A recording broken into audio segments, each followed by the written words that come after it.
What's up, guys? Today, we're breaking down how to play Soraka support in Wild Rift.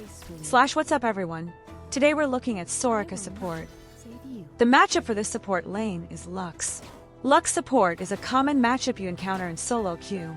Let's verify whether Soraka has good synergy with Lux support. Overall, Soraka actually has a slight advantage over Lux in the support matchup. However, it's not a total stomp. It's a pretty close matchup that can easily swing either way depending on skill and the game state. Even if Lux pokes you down with Q and E, Soraka can just Q and top everyone back up. You literally just win the war of attrition. Lux is a full-on ability caster. If you drop your E-Silence on her, her combo is totally dead in the water. Plus, that AoE root/silence is massive in teamfights. With her ultimate, Soraka can influence other lanes from across the map, so you don't even have to panic if Lux tries to roam. However, once Lux hits level 5 and unlocks her ultimate, she can land a root and drop a full burst combo to one-shot Soraka. So it's definitely not a free win for Soraka. We just need to survive this landing phase. Just play safe and weather the storm. As long as we don't hand over kills to a mage support, we basically win. Dodging skill shots and scaling up our ADC is Soraka's true job. Soraka is the ultimate enchanter, built around one core rule. You do not get to die on my watch. You can directly heal allies with Astral Infusion W, and get self-sustained by hitting enemies with Starcall Q. This lets you easily win the war of attrition from early to mid-game, and keeps your ADC safely farming. With great range and damage on her Q, plus built-in self-sustain, Soraka can easily win short trades and poke wars. She shines especially against short-range champs or enemies with low all-in potential. The more your carries get fed, the more valuable Soraka's heals become, making her a massive threat in mid to late game team fights. She has great synergy with your ADC and lets you push hyper carries to their absolute limits. Overall, she's a drain and outlast support that wastes the enemy's resources. She shines especially against burst comps and truly hits her stride in long, drawn-out fights. While Soraka has the advantage in most matchups, her synergy against hard engage and hook supports is absolute garbage. If you lock her in blind first, the enemy will just counterpick with Blitzcrank, Pipe, Leona, or Nautilus, and you're gonna have a rough time. If you get hooked or charged by Blitz or Pipe, Soraka has almost zero mobility to escape and just gets instantly one-shot. You're forced to play way back, which makes it super hard to poke. Soraka's passive Salvation gives her a massive movement speed boost, around 100% according to most sources, when running toward ally champions who drop below 35% health. Plus, you get directional arrows pointing straight to them, making it super easy to react and save the day. The second an ally drops low in a team fight, your passive kicks in, letting you zoom right in to top them off with W. Even when your ADC gets pushed under tower, you can speed in and bail them out in a pinch. Because of this passive, Soraka isn't just a boring heal bot standing way back in the back line. It lets you use that mobility to play actively and make clutch plays to save your team. Soraka's Q, Starcall, drops a star at the targeted location, dealing magic damage and slowing enemies in the area. When it hits an enemy champion, she gets rejuvenation, healing herself over time. Plus, after healing allies 3 times, her next Q gets buffed, dealing increased damage and expanding the AoE radius. Safely poke with Q from behind minions to chunk them while healing yourself back up. That's the backbone of Soraka's lane sustain. Landing it consistently keeps your HP topped off, letting you spam your W heals non-stop. Even if the enemy tries to poke you down, you can just heal yourself back up with Soraka's Q while patching up your allies with W, slowly grinding out an advantage. There's a slight delay before the star lands, so predicting enemy movement is huge. You gotta read which way they're running to escape and drop it right in their path. Soraka's W, Astral Infusion, heals a targeted ally. Any excess healing gets converted into a shield up to a certain cap. In past patches, it used to cost her own HP to cast, but nowadays it's way more forgiving and much easier to use. In lane, hit W the second your ADC takes damage. Recovery after a trade is your top priority. In team fights, always prioritize healing your low HP carries. Deciding to protect your ADC or mid over the tank is what wins games. And since overhealing grants a shield, using W proactively before they take damage is a game changer. W is the absolute heart and soul of Soraka's identity. It embodies the whole philosophy of, as long as our carries stay alive, the game goes on. Soraka's E, Equinox, drops a zone at the targeted area. On impact, it deals damage and silences enemies. When the zone disappears about 1.5 seconds later, it deals extra damage and roots everyone caught inside. Timing is everything with Soraka's E. It completely shuts down enemy mages, assassins, and engaged supports. You can use it to cancel Lux or Brand's ults, stop Pyke's hook setup, or interrupt a Lister's engage. A key tip for Soraka's E is not just dropping the zone and forgetting about it. You gotta play around that lingering route when it disappears. Read which way the enemy is trying to walk out of it and adjust your placement to catch them right as it pops. Soraka's E has a pretty long cooldown, so spamming it is a strict no-go. You gotta anticipate critical moments like enemy engages or key spells and save it.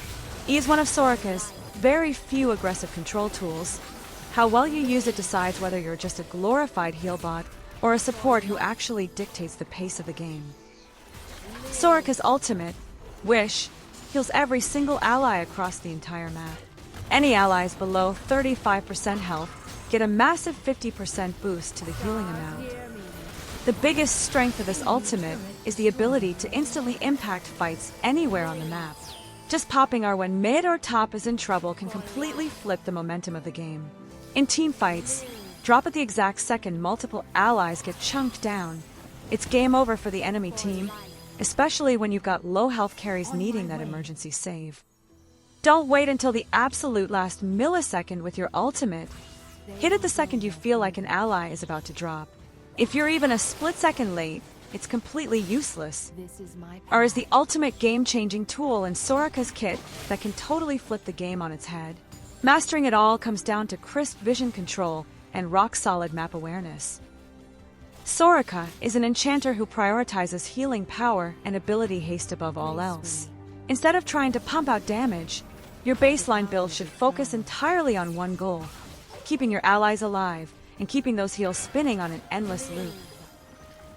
Keystone, Summon Airy. Landing abilities or basic attacks sends Airy to shield allies or damage enemies. It's an absolute match made in heaven for Soraka, boosting your heals and shields while giving your early game poke that extra bit of bite. Harmonic Echo is an absolute god-tier item that has insane synergy with Soraka. Since she's constantly spamming abilities from landing phase to team fights, she naturally stacks up Harmony without even trying. Because her ability rotation is way faster than most other supports, you'll be proccing its passive way more often, which is a massive game changer. Soraka's main W is a single target heal. Harmonic Echo's passive adds extra healing to your next heal ability, meaning every single W drops a massive bonus heal. Especially when you use W on a low health ally, the base heal stacks with Harmonic Echo's empowered heal, instantly turning a dying teammate right back around. That's a huge reason why as long as Soraka is alive, nobody's dying. Harmonic Echo itself packs a heal and shield power stat, which buffs the base healing on Soraka's W and R right off the bat. When you combo that with Ardent Censer, you're stacking up increased healing, attack speed buffs for your allies, and that extra passive heal all at once. It turns your team into an absolute juggernaut that's nearly impossible to take down. In team fights, your allies get shredded one by one, but each W triggers Harmonic Echo's bonus heal, skyrocketing your team's total effective HP. It's especially clutch for low health allies. You'll be constantly pulling them back from the brink when they're one hit away from dropping.